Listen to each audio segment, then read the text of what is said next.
العضلتين اللي هيغيروا شكل دراعك الباي والساعد، بس الحقيقة أغلب الناس بتتمرنهم غلط. في 60 ثانية هقولك على أقوى 4 تمارين هتفجرهم حرفياً. أنا كوتش محمد وأنا هنا علشان أساعدك، ولو لسه مش مشترك دوس اشتراك ولايك فوراً علشان توصلك التمارين الصح من غير لف ودوران. ويلا نبدأ. باربل كيرل الأساسي لتفجير الباي، 3 مجموعات 12 تكرار وطلوع ببطء مع ثبات فوق. هامر كيرل بيملى الذراع من الجنب، 3 مجموعات 12 عدة قبضة محايدة وخليك ثابت.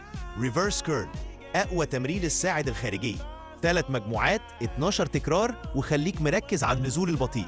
زوتمان كيرل اطلع بقبضة عادية وانزل بقبضة عكسية، 3 مجموعات 10 عدات. التمرين ده بيجمع القوة والشكل، وكرر التمارين دي مرتين في الأسبوع وهتشوف شكل دراعك بيتغير بسرعة. ولو عايز عضلات أقوى اشترك دلوقتي واعمل لايك للفيديو وشوف اللي جاي.